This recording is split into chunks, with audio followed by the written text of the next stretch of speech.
And, you know, there's thousands of those stories that come through. Someone lost their job, you know, this. I mean, there's kids that have grown up through my food bank that live in drug infested homes that I've seen grow and be healthy and grow, and they're consistent. And why would we throw that food away? And when coming back in the near future, we're looking to open a second location around Denton somewhere, and I really see what the assignment is. And that really transitions into the business side for the Nocona story. So early on, I mean, I just bought this for a warehouse. I didn't have any other plans to do anything. And when the food bank really started picking up, I'm like, okay, well, we need trucks, we need forklifts, we need coolers, we like, how am I going to pay for all this? And every person that stopped in every day, you guys got boots for sale? I'm like, what is it with these people in boots? I don't understand. Like, I've never heard more people talk about boots. I grew up in the city. I don't even own a pair of boots. Like, what is this? And they just kept coming in. You got any boots? You got any boots? And at some point, I'm like, my dad is like, well, hey, maybe we should sell boots. And then my wife is like, well, I know everything about boots. My family was, you know, in the boot business. My uncle, Don Morgan. And she's like, so yeah, I can put something together. And I'm like, all right, well, we should, I guess, try to sell some boots. Let's look into it. So reluctantly, because somewhere I'd said I will never be in the retail business. Reluctantly, I'm like, oh, seems like a bad idea, but okay. And we just stepped into it, started selling boots, and equally, it just kind of went as the food bank grew. However many boots we need to sell, there's loads of food sometimes we have to buy, and diapers, and we just sell that many boots.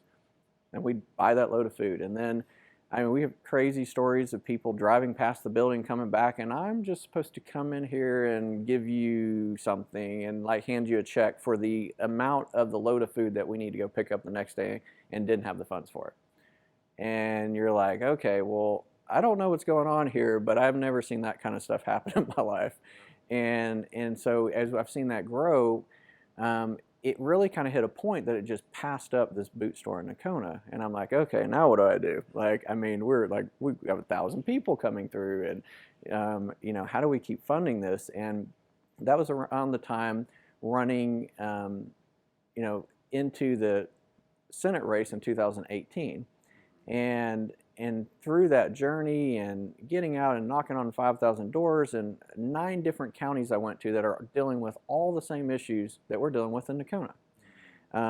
And seeing the difference between the rural communities, and then seeing the difference between places like Denton that are more what I'm used to and what I've grown up around. And those issues are way different, totally different issues. And seeing through that journey, coming off of that, I'm just like, well, this food bank thing is what I'm passionate about. It's what I'm called to. You know, I want to keep expanding this. We're working on a job center we want to have built. That is the difference. Food is a tool. Jobs are the key. And coming behind, talking to so many people in this district, and just realizing that without jobs, there is no future and hope.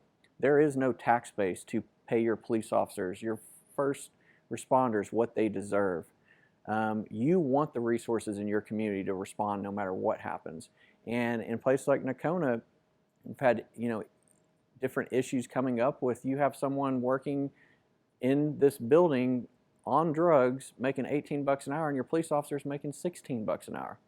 And they pick them up every week, take them to jail, check them in, they get out the next week, and you watch this and you go, this is a serious issue. And the only way to fix this is not raising taxes. That's not the solution. The solution is to raise the tax base on how we're bringing income in. And so that really changed my perspective on, I need to really get engaged on growing something in Nocona that's very organic, and that tells the Nocona story, invites people to Nocona, but is also creating jobs.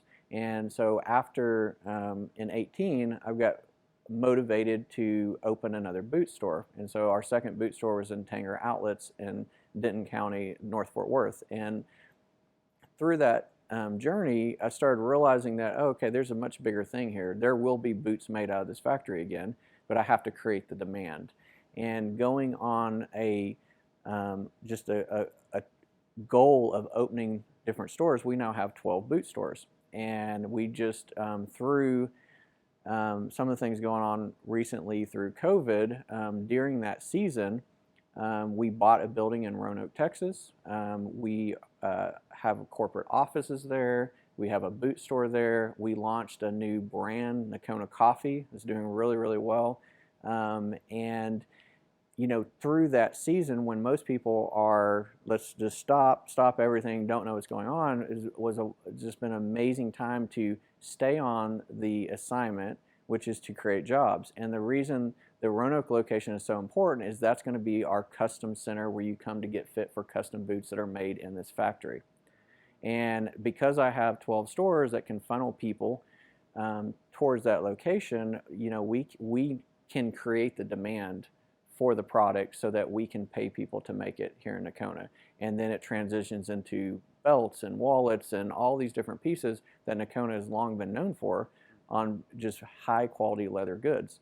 And in that journey has added a lot of clarity of also what I want to see on, you know, our businesses are doing this, and then our impact needs to go up. So that's why we're looking for a second food bank location and having amazing partnerships with Walmart and Kihi and just different organizations that we share different loads as they come through. And Pepsi is a new one that they're just committed to helping people and giving back. And you know, I want to make sure that we are equally growing with, you know, creating jobs, giving back, and understanding what the need is, and it's different in every area. So, and you know, there are some areas like talking about a job center is needed here. In the Metroplex, that's not really a big issue. It's a different kind of issue. And there are elements, but out here, you need a really practical, I go through this program and I can go get a job doing this. And trying to connect those dots to get this building to where it once was, employing 500 people. We're doing pretty good. I mean, we're around 75, but we're getting there. And as we kick manufacturing back off, that will create a lot of jobs, and that has to be the focus. And some of that has to happen naturally as you're creating demand. If you do it any other way, it will fall, you know, short. And so I'm very strategic about how I view, you know, what is the challenge, whether it's a church, why is that church not growing? Or what is the challenge here in Nocona? There's only this much traffic. How do you support X number of jobs? And my marketing arm is my boot stores that are scattered all over Tarrant, Denton, Dallas, and even into Oklahoma. And that's our marketing arm for, you know, promoting Nocona coffee, promoting Nocona beer, and promoting Nocona gloves. And, you know, people come visit Nocona and experience Nocona.